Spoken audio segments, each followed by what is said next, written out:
What is this politics over the LPG subsidy? Is it what the opposition calls reverie politics? Now, this is the question that we asked Union Minister Hardeep Puri, starting with that big exclusive with the Union Minister. But up first, these are the headlines we're tracking for you at this hour. Election तक आप देखेंगे क्या क्या छूटे हों, आप देखते जाइए। ये तो शुरुआत अगर इनसे बनेगा, ये चंद्रयान से पता नहीं क्या क्या नीचे लाएंगे। Government slashes LPG prices, but opposition politics continue. Farooq says move timed to elections. Today, when the Honorable Prime Minister brings the price of a cylinder down, it's not to provide you and him or her a cheap cylinder. The idea is also to make sure that the economics work. Government hits out questions. The opposition asks why oppose a pro-people move. अब मुझसे पूछेंगी as a spokes person तो निश्चित तौर पर मैं भी अरविंद केजरीवाल जी का नाम आगे रखूंगी। उन्होंने लगातार जनता के मुद्दे उठाए हैं, लगातार जनता के बीच में गए हैं। First Rahul, then Nitish.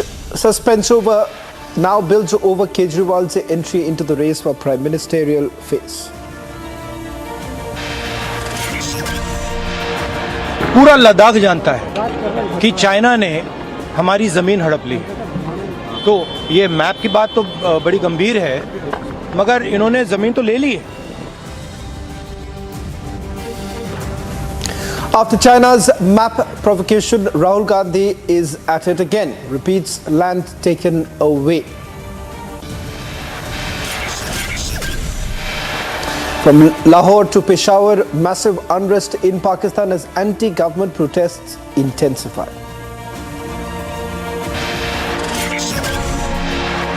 I think India is in a happy position today where we are slowly but surely moving in the direction of being one of the world's three largest economies. Biggest faces and topmost voices on Republic as the countdown to mega G20 summit has now begun.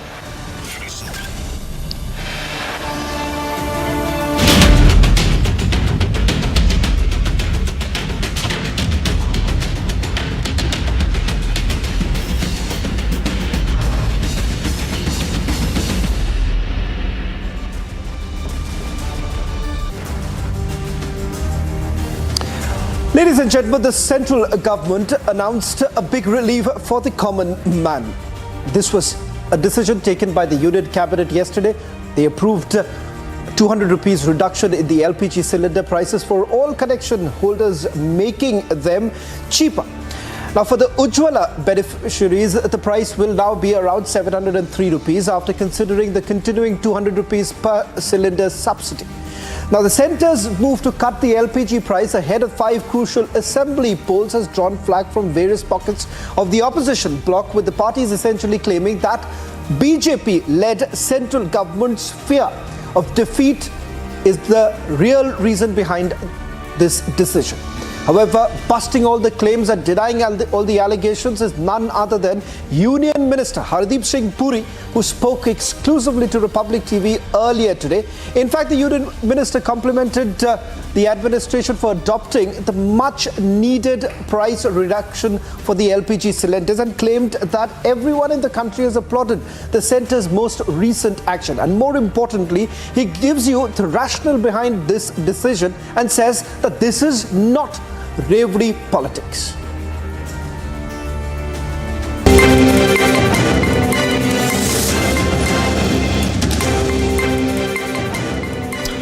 Hello and welcome. You're watching a special broadcast with me, Shavins. And ladies and gentlemen, as India holds the G20 presidency at a time when the world faces multi-challenges, we'll be speaking to one Union Minister who's got a varied background. The very fact that he comes with a vast experience, which undoubtedly comes extremely helpful for a country like India. It's Union Minister Hardeep Singh Puri. Minister Puri, thank you very much for speaking to Republic TV. The plan initially was to begin with G20, but the decision that has now been taken by the centre with regards to the subsidy as far as LPG is concerned. Let me look at the political angle first, and then perhaps the changes that have essentially taken place. You've already heard about the kind of reactions that have come in, Minister Puri, with regards to the opposition parties training their guns, saying that it is because of the I.N.D.I.A alliances meetings that have taken place, the reason why your government has taken this decision of slashing the prices. Well, first of all, I want to thank you for having me on your show. You use the word challenges. I think in the English language that's a mild term. I think in many ways you are facing, you meaning you and I and the globe, the world is facing some crises that we have been by and large been insulated from. That in India is because the Honorable Prime Minister's leadership has been so focused and decisive that we are not facing the kind of chaos that many parts of the world are facing on account of the fuel crisis, the food crisis and the fertilizer crisis. Now, insofar as the articulations of the opposition are concerned, that the gas cylinder price has come down by 200 rupees, not because the Honorable Prime Minister as the Pratham Sevak wants to give a gift on the occasion of Onam or to his sisters on Raksha Bandhan, but because, you know, I full stop N full stop D. First of all, I think I want to compliment them for taking themselves seriously. Okay? But if they take themselves seriously and really work out some terms of engagement and they become a credible opposition, because we need a credible opposition, make no mistakes, we need a credible opposition. But what we've got is it's a cross between a circus and a carnival where nobody really seems to know what they stand for. My dear friend, the reduction in prices, first let's look at the overall situation. Petrol and diesel prices, as long as I know, and my colleagues here will correct me, they have not increased for the last 2 years. Okay? And insofar as, or they've come down marginally. Okay? Insofar as gas prices are there, they haven't also increased for a long time. Earlier there was a massive subsidization. Let me give you some basics. In 2014, we had 14 crore connection. In 2023, we've got about 32 crore connection. So an increase from 14 crores to 32 crores. In 2014, we did not have any Ujjwala scheme. So this scheme was introduced in 2016, and the initial idea was to give 8 crore beneficiaries. And who are these beneficiaries? Our sisters in what are normally called economically weaker section and below poverty line households, a gas cylinder and the entire paraphernalia which goes with it, the cooktop, the wires, the pipes, that cost 3,600. And they were allowed to draw n number of cylinders. Then during the pandemic, we gave 3 free cylinders to those beneficiaries. For some months now, we've been giving a 200 rupees direct payment into their accounts. Unke khate mein directly jata hai. Today, so we have 9 crore 60 lakh people drawing that subsidy for per cylinder. They're allowed to actually draw many more. But I think the average has gone up from 3 cylinders to 3.7. So this is a very far-sighted decision. They said it's a jumla because of election. Now wait a minute, elections are held here all the time. I mean, we have the world's largest democracy and one of the most vibrant one. At any given point of time, some election is coming. There were elections in Himachal Pradesh, there were elections in Karnataka, and the BJP vote share didn't go down. We may not have won it because under the current system of first past the post, I mean, there are other factors which may contribute to it. No, my answer is categorical. Let them not take themselves too seriously. The reduction in price of a 14 kilo cylinder by 200 rupees is a gift from the Honorable Prime Minister on the occasion of these festivals, and I think it's a very powerful gesture. This is not just the only gesture. If you look at women's issues, we built 11 crore toilets. Who is the beneficiary of a toilet? The girl child. Because you don't have to go and defecate out into the open. There's the dignity of the ladies, of the girl child there. You have given n number of other facilities. And I just make one calculation to you. If you give the current level of support, the cost comes to 7 rupees per day per family for gas and cooking purposes. 7 rupees a day. Please remember, you're also giving 80 crore people 3 meals of dry ration in a day. You're also giving several other forms of support. So see, what was the situation in 2014? What is the situation in 2023? So I think you've got a situation where the Honorable Prime Minister has not only changed the basic mode and outreach to our vulnerable sections of our society, particularly the women in that. And I think that is what is being applauded today.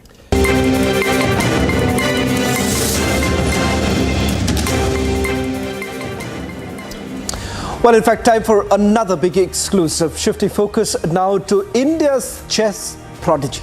R. Pragananda, acclaimed for his remarkable performance in the 2023 Chess World Cup, was given a triumphant reception at the Chennai airport. Pragananda's impressive journey led him to the World Cup final, securing a spot in next year's candidates tournament. Now, despite his runner-up status, having been defeated by Magnus Carlsen, Pragananda's feat resonated deeply with Indians nationwide. Take a look at the hero's welcome that was given to Pragananda, and then we get you that exclusive interview with the chess prodigy.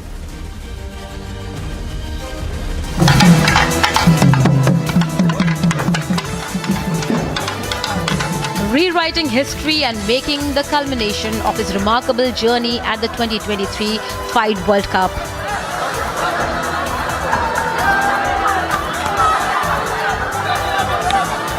Chess prodigy Pragananda made a triumphant return to India.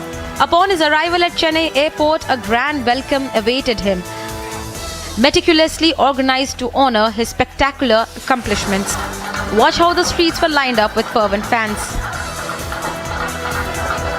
Schoolmates of the Whiz Kid also gathered outside Chennai airport to show their unwavering support. There were drum rolls and folk dance of Tamil Nadu was even performed.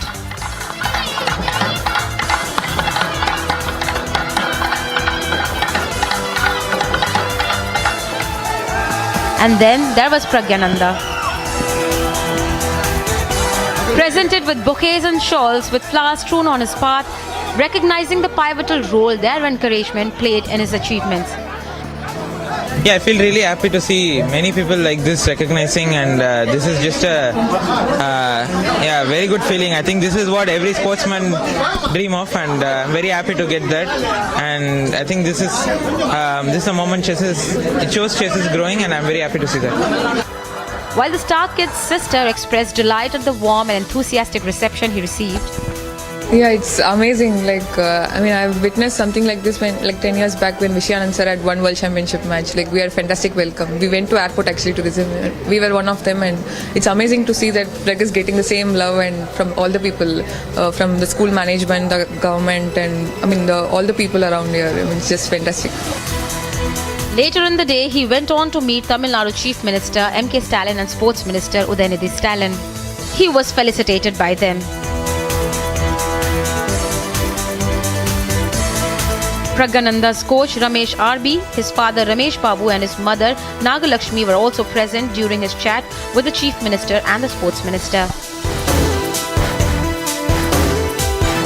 Even though the 18-year-old lost in the finals to the 5-time world champion Magnus Carlsen, but made history along the way and booked himself a spot in the prestigious candidates tournament.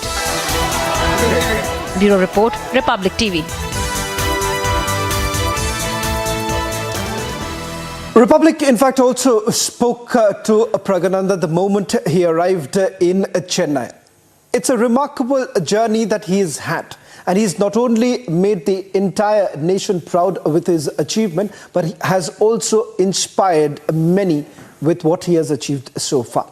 He's also spoken about how his family has played a crucial role in shaping his career. Listen in to what he had to say. Right now Pragnananda with us, who's won silver. First of all, many congratulations to you, Pragnananda. The entire country is very happy. How do you feel about this moment today? So many people came to welcome you. They all were so happy for you. How do you feel now? Yeah, I feel really happy. I think this is what every sportsman dream of, and I'm very happy to get that.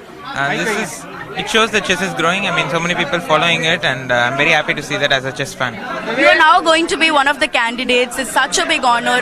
You're the second person from India. So how is it going to be? How's your preparation going to be for that? And how excited are you? Yeah, I'm very excited. This is going to be one of the strongest events I'm going to face, and I'll be well prepared. I mean, still some more time, and I think I'll start preparing after a few months, because now I have a busy schedule with tournaments. Now, not just you, but your mom has also become a hero. Everybody wants a mother like you. How has her support been for you? Not just your mom, your dad also. How have they supported you? I think family support is the key in most successful careers, and I am very happy I'm getting that. I must thank my family for that, my parents and my sister. Finally, the Chief Minister M.K. Stalin, you met him just few minutes ago. What did he tell to you? How did they tell you that chess is going to be a very important game for others to also play? Yeah, he congratulated me, and he also we were just speaking about the tournament, and he also gave me a check of 30 lakhs, so I'm very happy for that, and I'm grateful to them, grateful to CM sir and also Sports Minister. Thank you so much. So that was Pragnananda, who was speaking to us right after he's reached India after winning silver at the World Championship. Well, there's absolutely no doubt about that inspirational journey of Pragnananda. Shifting focus now to a story that we have been tracking very closely. First, when it comes to Pakistan-occupied Kashmir, we have seen what's the situation there. Pakistan also faces another big challenge. It's the high electricity charges, which has started in Pakistan-occupied Kashmir earlier in August. Now, they have spread like a wildfire across Pakistan. In many cities and towns, the protests have in fact taken a violent turn. There is a call for civil disobedience as far as on social media is concerned. The scale of the protest has forced the interim Prime Minister of Pakistan, Anwarul Haq Kakar, to hold an emergency meeting and seek a way out in 48 hours. Now, as the protests spread from Pakistan-occupied Kashmir, where it started on 3rd of August, to Karachi, to Khyber Pakhtunkhwa, people took to social media platforms to complain that the electricity bills now end up draining 20% to 50% of their monthly income. Take a look at this report, which gives you a synopsis of all that's happening inside Pakistan, and then we go across to our reporter from Islamabad to give us a sense of what's really happening on the ground.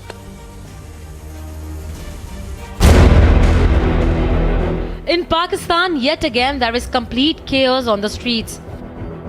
Protests over high electricity prices, which started in Pakistan-occupied Kashmir earlier in August, have spread like a wildfire across Pakistan. Several cities in Pakistan have recently witnessed protests. In Khyber Pakhtunkhwa, people are shouting slogans with guns in their hands.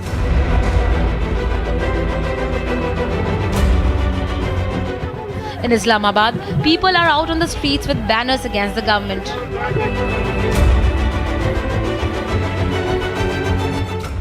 In Rawalpindi, miners have hit the streets in protest and the highway has been blocked.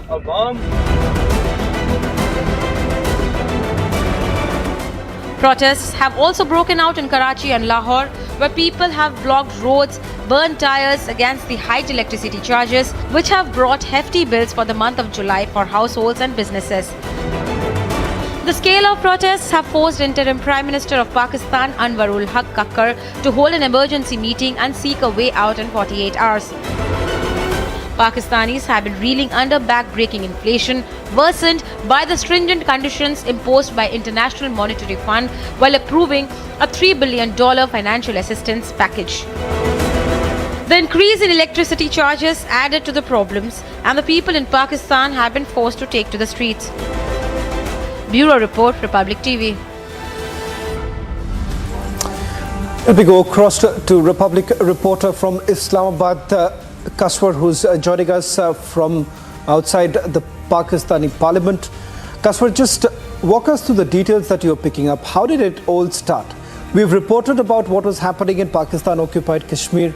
questions were essentially being raised about how there was a taxation law that was brought in, and that is the reason why there was widespread protest. What is the reason behind the latest spate of violence that is taking place in various districts? What more can you tell us? Well, Shamanji, let me tell you that the majority of the people in nuclear-armed Pakistan are rallying on the roads, streets, and everywhere, from Khyber Pakhtunkhwa to Karachi, as you have rightly pointed out. And the only reason behind these protests is inflationary, inflationary electric power and electricity bills that have actually exploded like bombshell for majority of the people of Pakistan. Even I am the one of the victims of these bombshell as well. And according to my sources, the government of Pakistan, interim government of Pakistan, has actually put the blame on IMF, because we all know that Pakistan's economy have been on the shamble for last couple of years as well. Pakistan has to score $3 billion from IMF, and definitely whenever IMF provides loans to the third world countries like Pakistan, they put this, there are things attached to these loans as well. But on the other hand, let me tell you, as you have rightly pointed out, the inflationary bomb has exploded like bombshell, and the people have actually committed suicide following receiving those bombshells as well. And the middle class in Pakistan was the majority portion of the middle class of Pakistan. It could not even afford to pay those electricity as well. The cabinet of interim Prime Minister in Pakistan, Mr. Kakar, they have been pondering upon the issue to get some solution. But after 3 days of pondering what should be done, they simply put the blame on IMF, and they actually announced that they can't do anything at the moment as well. So on the other hand, in Peshawar, in Lahore, Rawalpindi, and everywhere, people are burning their electricity bills, as we can see in the visual on the screen as well. And let me tell you, another breaking is, let me give you a breaking, that in Pakistan, the political parties and the religious parties have actually announced to hold a complete shutdown on September 2 against the inflationary bill.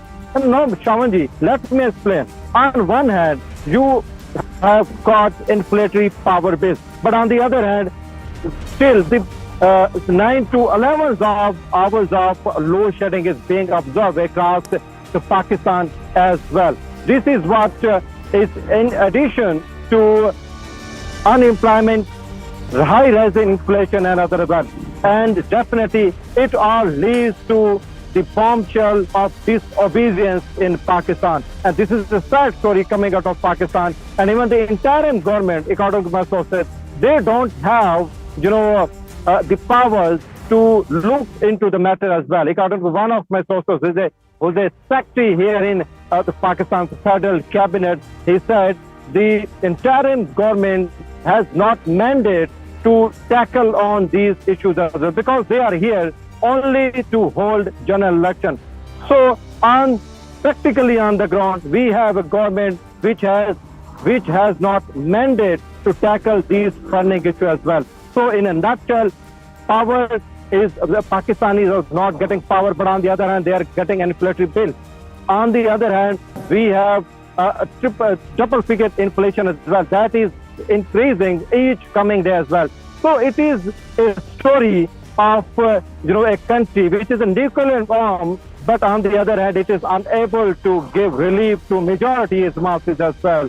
So the majority of Pakistanis have been sandwiched between inflation, unemployment, and now inflammatory power, electricity bills that have come like, that have exploded like bombshell. It is a story coming from nuclear armed state as well. Over to you, Shamanji. Well, in fact, the interim government in Pakistan perhaps faces yet another challenge. As far as a solution to that, it seems there isn't any for the moment. Thank you very much, Kasper, for joining us on this broadcast. That's all that we could pack in this edition of This Is Exclusive.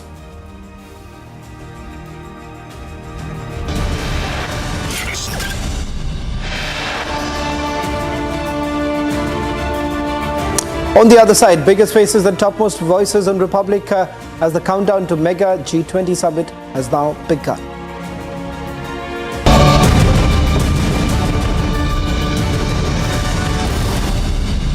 The Amity BBA has been ranked India's #1 BBA in the Times of India B School 2022 rankings. To apply, visit amity.edu.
And that is another great throw from the Indian athlete.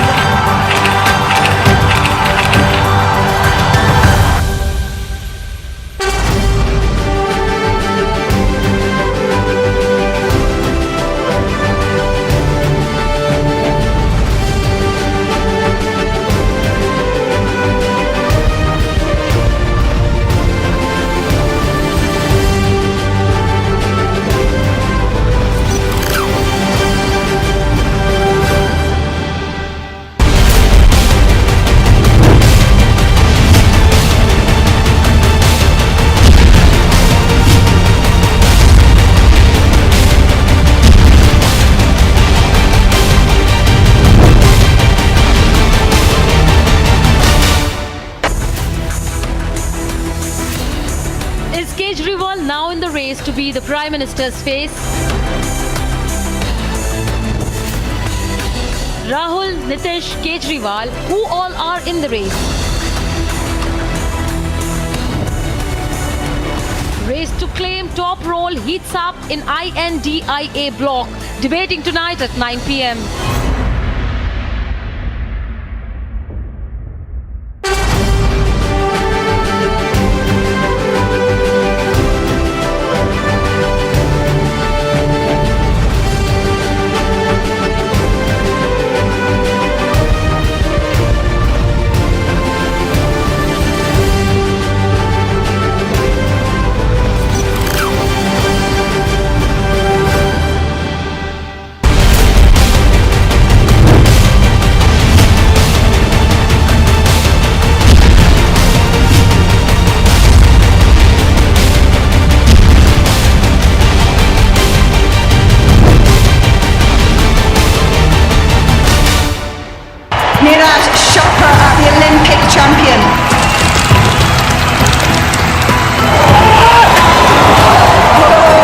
Neeraj Chopra really like that. He looked brilliant in qualification, and that is another great throw from the Indian athlete.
Neeraj Chopra, the Olympic champion.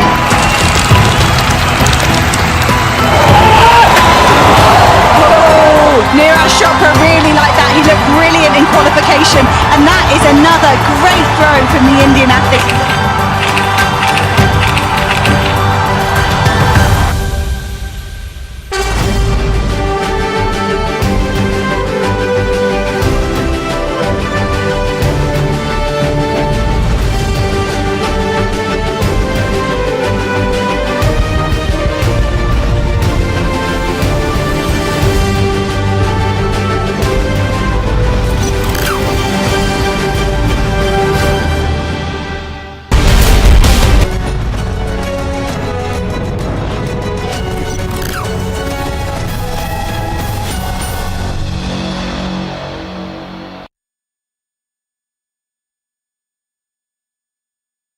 Viewers, we are live and breaking in this special broadcast, and this is the G20 Summit special. I'm joined by our senior editor, Shravan Sen, who's also going to give us perspective on the G20. And Shravan, the countdown has begun, a very, very important time for India, because this will show India's significance, especially when it comes to India's role in multilateral bodies. Many world leaders, many important world leaders are coming down to the national capital, Shravan.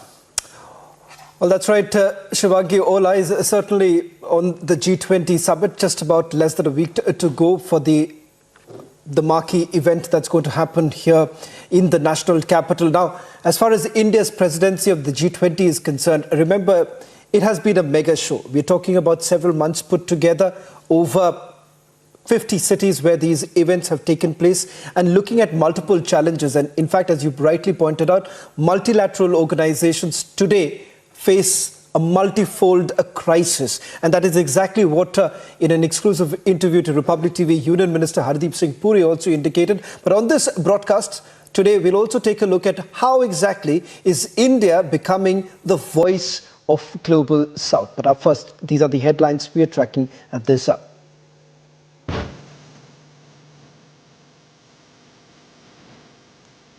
Ahead of G20 summit, the international survey finds out that views of India are generally positive across 23 countries. Survey notes that Prime Minister Modi is India's preferred leader with 79% favorable ratings.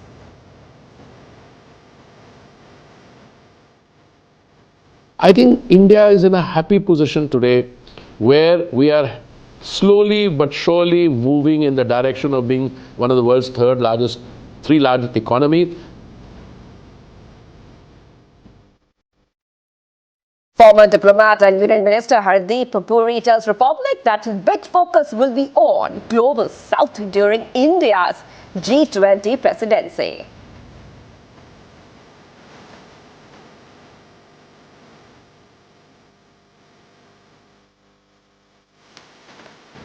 After 3 successful Sherpa meetings, G20 Sherpas will meet again from September 3rd to 7th in Haryana's Nuh. Principal Secretary to the Prime Minister directs a setup of multi-agency control room at the Bharat Mandapam for the smooth functioning during the 2-day summit.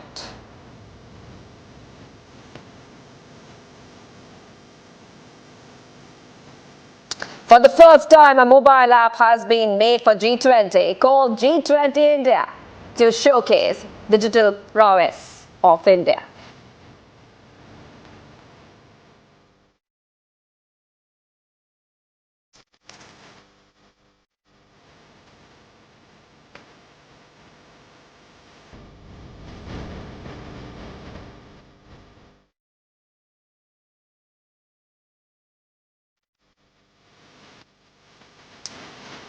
And viewers, ahead of the G20 summit, global attention is on India. Leaders from across the world will converge in New Delhi on September 9th and 10th for the big event. Ahead of the summit, a survey by the Pew Research Center has revealed that about 80% of Indians have a favorable view of Prime Minister Narendra Modi, and around 7 in 10 Indians believe their country has recently become more influential. And Shravan, that's not a surprise coming in, going by the fact that at the forum, we'll see that 85% of the global GDP will be represented, Shravan.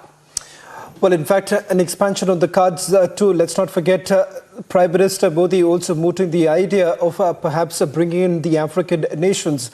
And that is something that has been welcomed. Remember the pivotal role that India has played on various other multilateral organizations. For instance, as far as BRICS is concerned too, we have seen the very fact that other nations have been brought into the fold and the role that India has essentially played. And rightfully so, Shubhangi, we're now being seen or largely perceived as the voice of the global south.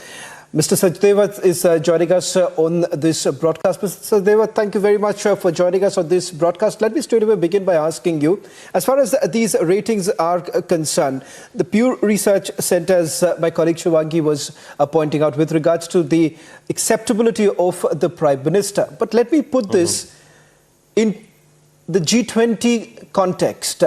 As far as what is it that the world can expect from India, and perhaps the way Prime Minister has basically spoken, that this summit is not only about India or the position that India plays, but how exactly India can provide a solution to various multifold crises that we are witnessing. Thank you very much. A pleasure and honor to be with you. Absolutely. You see, in a way, let's step back and look. The world is right now under reconstruction. Post-COVID, post-Russia-Ukraine war, and in the middle of America-China tensions, the world of today is making a new beginning. And right now, it's a new world matrix, you can say, which is being, it's not only a new world order, it's a matrix which is emerging. Now, in this matrix which is emerging, all nations are realizing and kind of rebooting their outlook to the global world and the planet Earth. Now, in this mix and all the challenges which are there, India brings an amazing legacy and a exemplary present in terms of a middle path.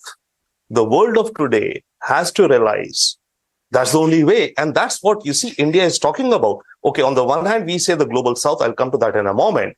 But what is India bringing to the table is a voice, if one could say, of sanity, or one could say of common sense, of coexistence across all nations on this planet Earth. And that's, by the way, the slogan or the tagline of the G20, also one Earth, one family, one future. Now, that said, issues of the global south that India is raising are, of course, issues of India also. And, there's a south in every country. Even within the US, there is a south. If we refer to north as the rich and south as the poor, homelessness, etc., a lot of poverty in the US also, in Europe also. So what India is espousing are concerns and needs of, let's say, common overall humanity. And I think right now, if you really look, nobody else is talking this on the world stage. And India, in terms of population, is number one. See, keep aside China. China is a communist dictatorship. So, quote unquote, in the democratic world or whatever, India is 140 crore people, 1.4 billion. And the next bigger to us is America, which is about 1/4 of our size in population, right? About 350 odd million or so, and then Indonesia maybe, right? So we are a heavy momentum on planet Earth. The ideas, if we bring ideas of, centrism, non-violence even, this is not the era of war, as Prime Minister said. I mean, these may be cliche sounding, but these are very powerful concepts. This is not the era of war. This is the era to live and let live, be it within nations, be it within communities, and be it between man and Mother Earth, as all climate change shows. If we don't let climate, our Mother Nature live, we ourselves won't survive. And that applies across all countries, be they rich or poor. So what India brings to the table is a very, very powerful idea, a common sense idea, and trying to take everyone along as much as possible. And I think that is what is reflected in our this survey that you're quoting, the Pew survey, what its findings are. And definitely, yes, India is on the march. India is on the march in terms of economic progress, in terms of technological progress, in terms of leadership, solutions kind of areas, right? So I think it's a combination of all of these things which brings India to where we are. And one last thing, amongst this, this whole new world matrix, which is under construction right now, I would say, Biden or the US White House has said the other day that Biden looks forward to this summit to reaffirm United States commitment to the G20 and to the reform of multilateral institutions, financial institutions. Because the challenges of the global south that we mentioned, one big challenge which the G20 would and should and will address is pertaining to debt, large amounts of debt. I think over 60 countries in this world are today reeling under high debts. Sri Lanka, Pakistan, you have Egypt coming up, multiple countries in Latin America, etc. So how to kind of prevent those countries from sliding into anarchy and economic chaos? So on the other hand, there is BRICS emerging. BRICS may be a baby right now, right? But BRICS so far, before COVID, was only an annual economic forum meeting once in a year or something. But now, BRICS is emerging as a nation-centric force also. So G20 has to become more relevant, and America realizes it, or the West, we could say all of them realize it, and therefore G20 becomes extremely important. It's the architecture of the world which is being constructed right now.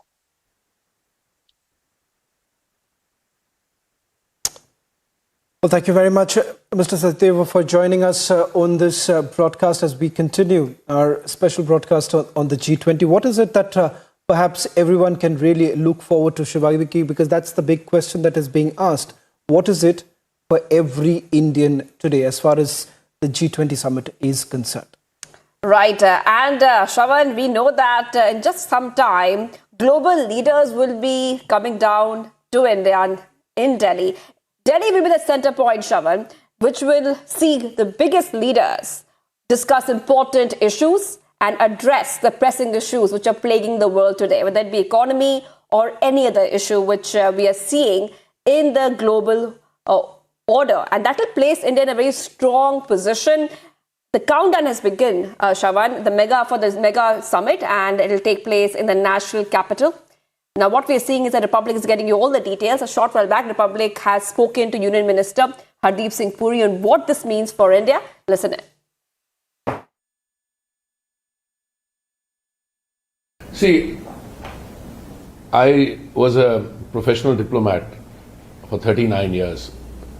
Then I worked in the international system. For want of a better term, I'll say I was an international think tanker. Okay, then another 6 years, 45 years. Okay. I have gone through an India which was much more hesitant. We always, when we speak on behalf of India, we want to sound positive, we want to portray the best. But what are we discussing here? It's a very different ball game. I reminded someone the other day in an interaction of this kind that the Honorable Shri Rajiv Gandhi, he decided along with other leaders of the developing world to set up a group called the Group of 15. What was the purpose of the Group of 15? This was 1989, 9th Non-Aligned Summit. To have a dialogue with the industrialized world. So they wanted to get a group to have a dialogue. Hey, wait a minute. Today, 1989 को छोड़ के अभी देखिए क्या है. Your Prime Minister is heading the G20.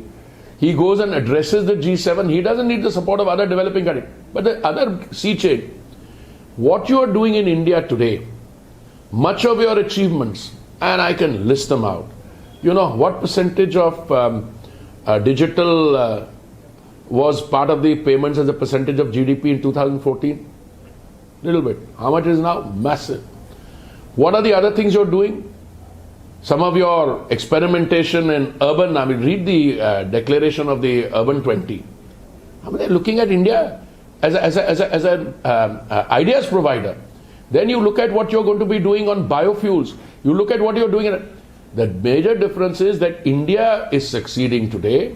Right. Because India is succeeding, many countries in the world are saying that the success of India in those sectors, the World Bank says it, the Gates Foundation says it, those things, those projects need to be replicated in the global south on a larger scale. That is India. Now, whether it is your success in sector A, B, C, D, take your pick.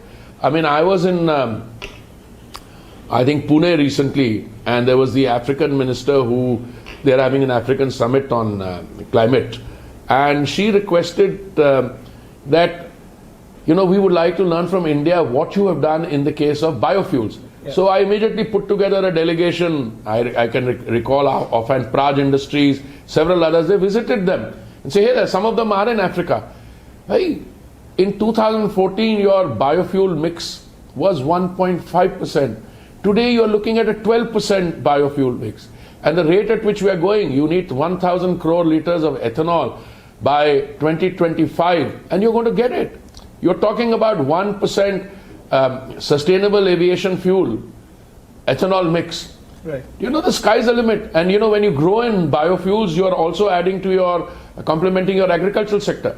This is one, digital, financial inclusion.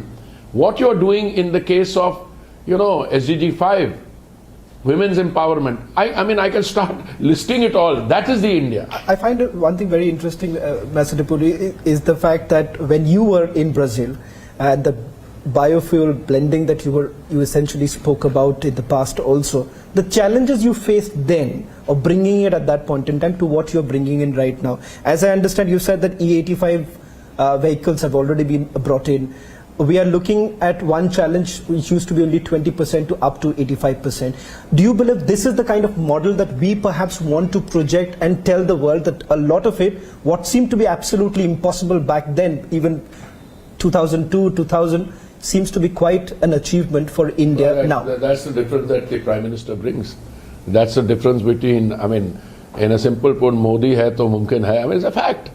I mean, I tried everything. So much so that my friends in the press, including some of your senior colleagues, they used to say, when I used to come from Brazil on a holiday or on consultation, ye ethanol aa gaya. Because I was, you know, because it struck me, I mean, I didn't know the ethanol story till I reached Brazil, frankly. because I never served in Brazil, I never served in a country like that. It struck me that we have such a large agricultural sector. We have sunshine, we have water, we can grow maize, we can grow sugarcane. And Brazil has this fantastic agri-economy, and they have this fantastic fuel economy. You can drive a car into a petrol bunk with a flexi-fuel engine and decide on that day, depending on the price, whether you want 50% or 55% petrol, 55% ethanol or 65% ethanol. Yesterday, but it's a chicken and egg. I had to deal when we were going up to this 10% blending. The SIAM, the Society of Indian Automobile Manufacturers, they turned around and said, "Nahi sir, 20%. They were also reluctant. Everybody is comfortable when they are making money. It's a very comfortable ecosystem. So I decided to invite my Brazilian counterpart, and I told him, you bring your automobile manufacturers along in the delegation. Knowing fully well, same companies which are selling Toyota and Audi and Mercedes cars here are the ones also selling them in Brazil, and they're flexi fuel. Yesterday, Gadkari ji unveiled, a high improvement on that, something which will run on ethanol and electricity. It's unbelievable what is happening in the world. But it's a chicken and egg story. You will not have these manufacturers coming here till you are able to procure the ethanol. Up to 2014, we could only procure 1.5%. Today, you're procuring, I think it was yesterday, but 11.7%. By 31st October, we have to make it 12%. और उसके बाद हमने 2025 तक, we have to make it pan-India 20%. By the way, we introduced an E20 or a fuel mixed 20% with ethanol. We introduced it in April this year. Do you know it's already retailing at 3,000 petrol bunks?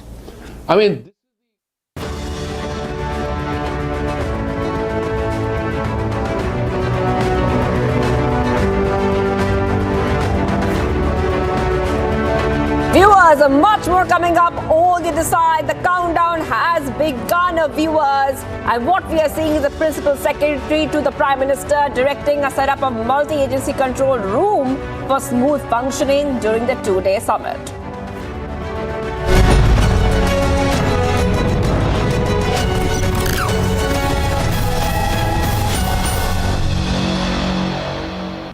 The Amity BBA has been ranked India's #1 BBA in the Times of India B-School 2022 rankings. To apply, visit amity.edu.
And that is another great throw from the Indian athlete.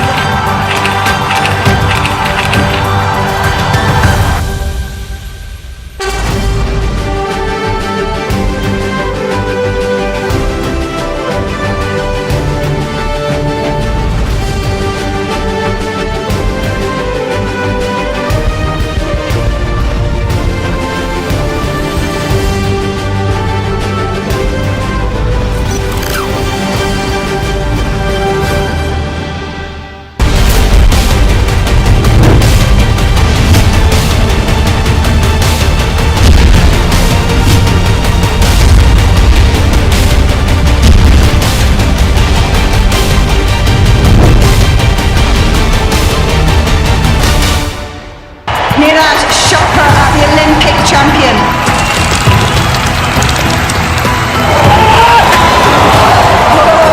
Neeraj Chopra really like that. He looked brilliant in qualification, and that is another great throw from the Indian athlete.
Top updates, viewers. The G20 summit is all set to commence on September 9th in the national capital. The summit will be held for 2 days and will be joined by representatives of the member nations as well as guest nations who will engage in discussions about diverse economic reforms.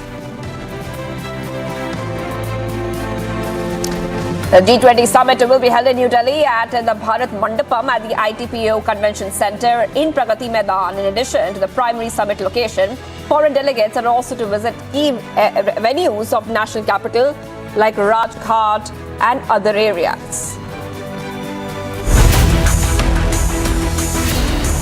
Is Kejriwal now in the race to be the Prime Minister's face? Rahul, Nitish, Kejriwal, who all are in the race? Race to claim top role heats up in INDIA bloc, debating tonight at 9 p.m.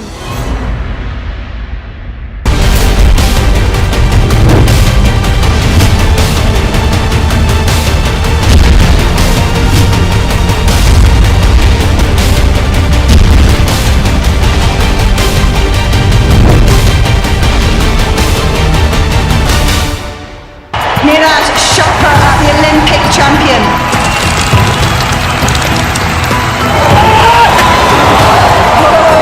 Neeraj Chopra really like that. He looked brilliant in qualification, and that is another great throw from the Indian athlete.